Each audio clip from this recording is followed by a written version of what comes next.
हरे कृष्णा, राधे राधे। कन्हैया, हम तो बस तेरी रहमत पर नाज करते हैं। इन आंखों को जब तेरा दीदार हो जाता है, मेरा तो हर दिन सांवरे त्योहार हो जाता है। देखो, ये बात तो बिल्कुल सही है कि भगवान कण कण में विद्यमान है, चाहे पहाड़ हो, नदी हो, तालाब हो या हमारे खुद का शरीर हो, है ना। पर इस शक्ति को वही लोग अनुभव कर सकते हैं जो खुद कान्हा के रंग में रंगे हो। कहते हैं ना, सामने वाले में आप भगवान को देखो, पर कैसे देखोगे, कब देखोगे? आपको तो उनकी गलतियां, अच्छाइयां और बुराइयां दिखती हैं, है ना, उनमें भगवान नहीं दिखते हैं। ये कब दिखेंगे? जब आपके अंदर से कृष्ण जागृत हो जाएंगे, तो वो सामने वाले के अंदर भी आपको कृष्ण ही दिखेंगे, है ना। हमें भगवान ने मनुष्य का शरीर दिया है। अगर मनुष्य के शरीर के होते हुए भी हम पशुओं की तरह अपने जीवन को बर्बाद करेंगे, व्यर्थ करेंगे, मतलब जैसे नहीं होते जानवर होते, खाया पिया सोया बस मजे किए, वैसे, तो खुद बताओ कि ये मनुष्य के शरीर होने का क्या लाभ है, क्या मतलब है, क्या फायदा है। इसलिए हमें अपने जीवन में कान्हा की भक्ति करते हुए दूसरों की भलाई के काम करते रहने चाहिए, और इसी से कान्हा ज्यादा खुश होते हैं, है ना। आपको क्या लगता है? क्या आप किसी ऐसे को जानते हो जो अपना जीवन यूं ही बर्बाद कर रहा है? अभी कमेंट करके उसका नाम नीचे बताओ, ठीक है। किसी ने बहुत सुंदर बात कही है, जिंदगी के सफर में जब ना दिखे कोई छोर, आंखें बंद करके कदम बढ़ा लेना श्री कृष्ण की ओर। एक जयकारा तो बनता है, बोलो बांके बिहारी लाल की जय, मोर मुकुट बंसरी वाले की जय, वृंदावन बिहारी लाल की जय। आज हम जिस बहन का अनुभव आपके साथ शेयर करना चाहते हैं, उनका नाम अंकिता जी है। अंकिता जी आगरा में रहती हैं। 2014 में अंकिता जी की शादी मुरादाबाद में हो गई, पर कुछ मतभेदों के कारण वो शादी ज्यादा दिन तक टिक नहीं पाई। शादी से पहले अंकिता जी को पूजा पाठ वगैरह में बहुत ज्यादा दिलचस्पी नहीं थी। उनका ज्यादातर समय पढ़ाई में और घर के कामों में ही पूरा यूं चला जाता था, वो ज्यादातर इसी में बिजी रहती थी। पर शादी टूट जाने के बाद वो पूरी तरह से अंदर से बिखर गई थी। बात बात पर रोने लग जाती थी, पूरा दिन कमरा बंद कर कर अकेली बैठी रहती थी। उनके घर वाले उनकी ये हालत देखकर बहुत परेशान रहते थे। चारों तरफ बिल्कुल एक मायूसी सा, एक बिल्कुल डिप्रेशन का सा माहौल बना हुआ था। अंकिता जी के माता पिता उन्हें बहुत समझाते, लेकिन फिर भी अंकिता जी बहुत परेशान रहती थी। देखो, ये जिंदगी की ऐसी बातें होती हैं जो इतनी आसानी से समझ में नहीं आती हैं, है ना। घर वालों को भी कुछ समझ नहीं आ रहा था कि वो करे तो आखिर करे क्या। अंकिता जी को दोबारा हंसते हुए वो फिर कब देख पाएंगे, बस सब इसी बात की इंतजार कर रहे थे। समय बीतता गया। एक दिन अंकिता जी YouTube के माध्यम से हमारे श्याम दीवानी चैनल पर भक्तों के अनुभव की एक ट्रू स्टोरी को देख रही थी। स्टोरी देखने के बाद उनके अंदर कुछ आत्मविश्वास था, उन्हें कुछ महसूस हुआ, उनको कुछ एक अंदर हलचल सी कुछ लगी। इसके बाद वो बार बार ट्रू स्टोरी देखने लगी, और मतलब एक के बाद एक उन्होंने बहुत सारी देखी।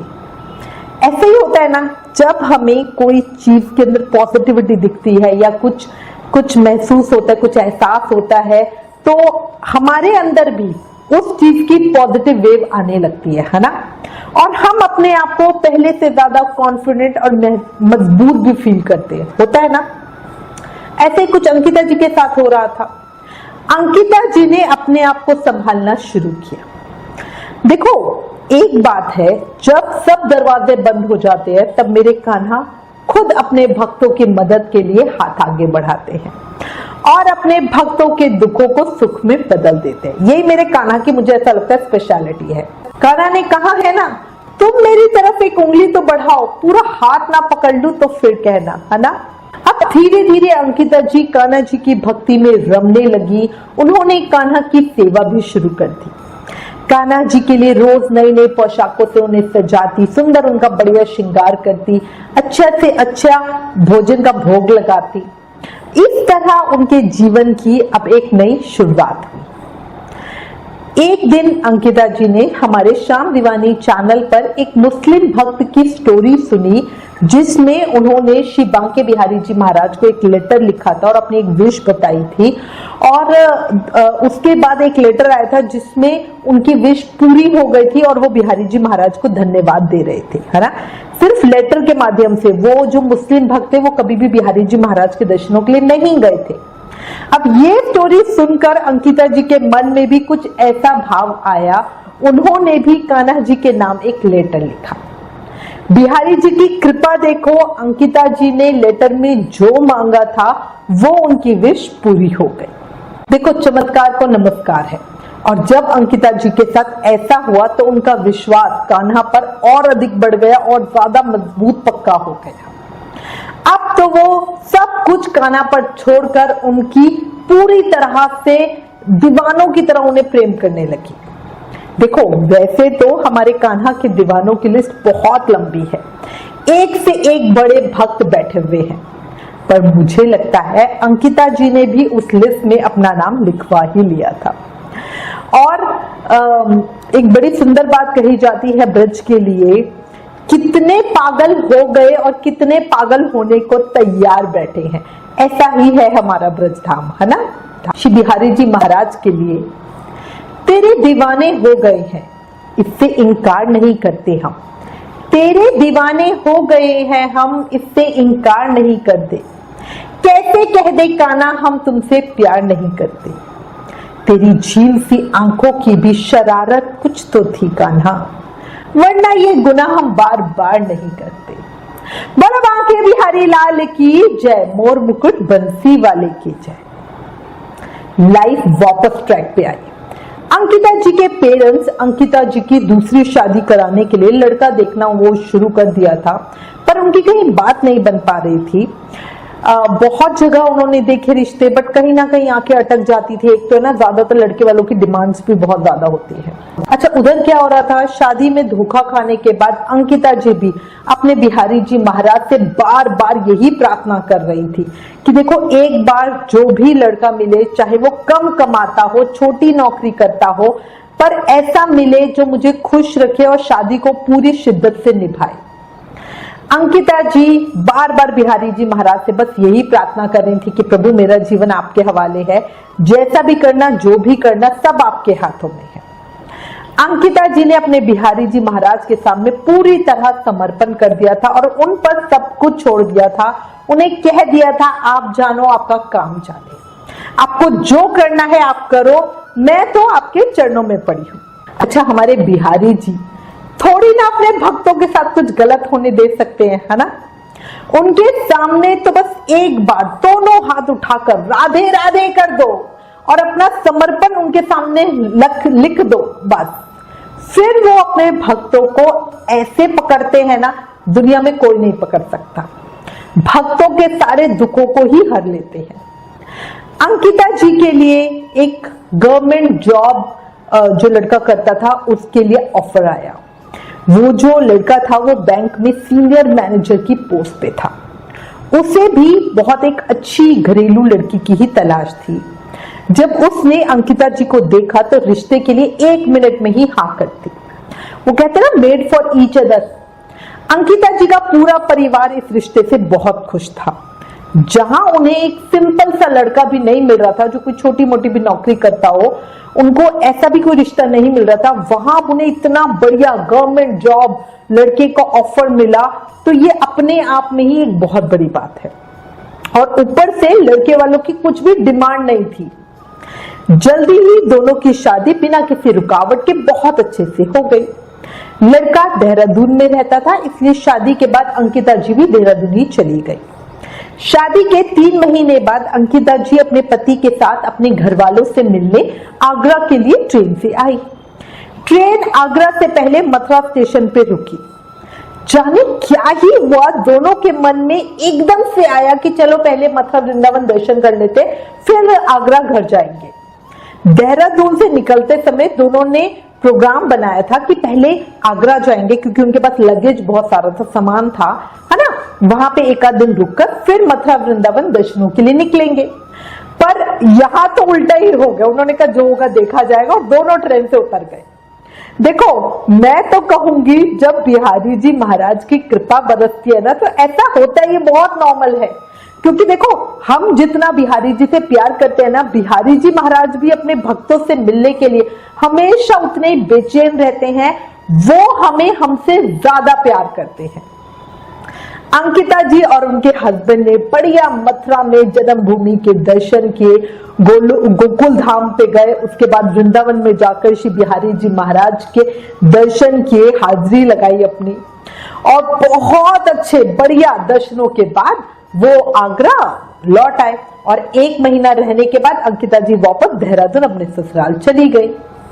कुछ समय के बाद उन्हें पता चला कि वो प्रेग्नेंट है, और इस बात को सुन के उनके घर और ससुराल दोनों तरफ खुशियां ही खुशियां हो गई। मतलब ये बात कहने में जितनी आसान लग रही है ना, आप समझ नहीं सकते हो कि जब लाइफ में इतनी ज्यादा प्रॉब्लम्स आए और फिर ऐसी कोई खुशी मिल जाए तो कैसा ही लगता है। अंकिता जी के ससुराल में 2 लड्डू गोपाल थे। जब से अंकिता जी ससुराल आई थी तब से वो अपना मन लगाकर उन दोनों लड्डू गोपाल जी की सेवा करती थी। वैसे भी कान्हा जी की सेवा में उनका पहले से ही बहुत मन था, है ना। वो अपने घर में भी कान्हा जी की सेवा बड़े मन प्रेम भाव से करती थी। इसी तरह वो ससुराल में भी कान्हा जी की सेवा करती रही, और परिणाम आपके सामने ही है। अब अंकिता जी के जीवन में चारों तरफ खुशियां ही खुशियां थी। मतलब किसी चीज के लिए कहें, हस्बैंड इतने प्यार करने वाले, जो एक औरत को माँ बनने का सुख होता है, मातृत्व की भावना होती है, वो उनको मिल रही थी। अब हुआ क्या, मतलब कई बार है ना, शायद कुछ इधर उधर का हेर फेर भी होता है।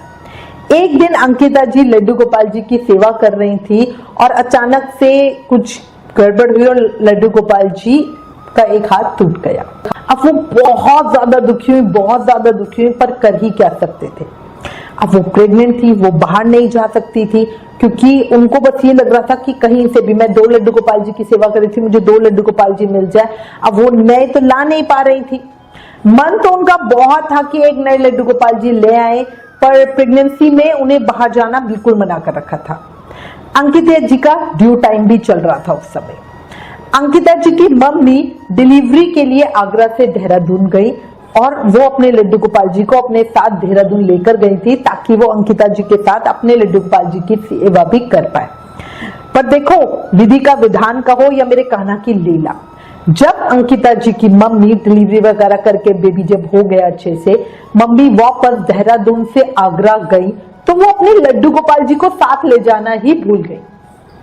अंकिता जी के पास वापस से 2 लड्डू गोपाल हो गए, जैसा वो पहले चाहती थी। और अब देखो, जब मम्मी को ये पता चला तो उनको भी यही वाली फीलिंग आई कि शायद लड्डू गोपाल तुम्हारे पास ही रहना चाहते थे, इसलिए अब उनको तुम ही रख लो। अब वो दोनों लड्डू गोपाल जी की सेवा बड़े दिल लगाकर करती थी, जैसे वो पहले किया करती थी। और देखो, अब उनकी जिम्मेदारियां बढ़ गई थी, छोटा बच्चा था घर में, बट फिर भी अंकिता जी जैसे भी मैनेज करती, बहुत अच्छे से वो दोनों लड्डू गोपाल जी की सेवा करती। अंकिता जी को डिलीवरी के 5 महीने के बाद फिर से वृंदावन जाने का मौका मिला। अपने जो बेबी था उसको श्री बिहारी जी महाराज का आशीर्वाद दिलाने के लिए वो बड़े प्रेम से वृंदावन धाम गए। वहां जाने क्यों, पर अंकिता जी की अपने आप से इच्छा हुई कि एक श्याम वर्ण के बिहारी जी महाराज को वो अपने साथ ले जाए। पर कुछ इस तरह की सिचुएशन बनी, क्योंकि छोटा बच्चा साथ था और वो गर्मी की वजह से बहुत ज्यादा परेशान भी हो रहा था, तो जल्दी जल्दी में वो बिहारी जी महाराज को ले नहीं पाई और वापस देहरादून चली गई। उनके मन में जो इच्छा थी वो बहुत ज्यादा बढ़ रही थी, और पता नहीं क्यों, मतलब वो, क्योंकि देखो ऑलरेडी घर में बहुत काम था, 2 लड्डू गोपाल जी की सेवा ऑलरेडी थी, छोटा बेबी घर में था, बट फिर भी उनके मन में इच्छा थी कि एक मेरे को श्याम वन के बिहारी जी महाराज की सेवा मिले। और एक दिन बैठे बैठे जाने ही क्या हुआ, उन्होंने YouTube पर बहुत सर्च किया, पर उन्हें जितने नंबर मिल रहे थे वो सब गलत थे। अब वो एक दिन बैठी हुई थी, बिहारी जी महाराज का नाम जाप कर रही थी, और एकदम उन्होंने इंस्टाग्राम पर एक स्टोरी देखी जिसमें उन्हें श्याम वर्ण के कान्हा जी मिल गए। अंकिता जी ने उसी समय ऑर्डर कर दिया, और देखो सरप्राइज, कान्हा जी के साथ उनके घर में राधा रानी भी आई, जो उनको पता नहीं था। अंकिता जी तो बहुत ही खुश हुई। मतलब जैसे कोई एक बड़ा खजाना उन्हें मिल गया हो। मतलब जब उन्होंने शॉपकीपर से बोला तो उन्होंने बोला कि उनका ऑफर चल रहा था और कान्हा जी के साथ राधा रानी भी उन्होंने भेजे हैं। कान्हा जी के साथ राधा जी भी अंकिता जी के घर जब आए तो मतलब उनकी खुशी की सीमा तो कहीं नहीं जा सकती। ऐसा लगता है ना भगवान खुद हमारे घर आए हैं, राधा रानी खुद हमें अपनी सेवा देख रही है। देखिए कान्हा जी की कृपा के बिना तो ये सब संभव होता ही नहीं है। और कान्हा जी जिसको सेवा देना चाहते हैं या जिससे सेवा लेना चाहते हैं वो ले ही लेते हैं, है ना। अब लाडली सरकार को भी उनसे सेवा लेनी थी, इसलिए हमारी प्यारी राधा जी कान्हा जी के साथ अंकिता जी के घर अपने आप आ ही गए। अच्छा, एक चीज मैं कहूंगी, जिन भी लोगों ने ऑनलाइन शॉपिंग की होगी उन्हें पता होगा कोई ऐसे में फ्री नहीं देता। मतलब मैंने जब ये सुना था तो मेरे लिए खुद एक बहुत बड़े सरप्राइज की बात थी कि कान्हा जी के साथ राधा रानी, बहुत बड़ी बात है। अगर कोई एक शिव विग्रह लो उसके साथ कोई एक ड्रेस भी फ्री में दे देना तो मैं तो कहूंगी ये भी बहुत बड़ा ऑफर है।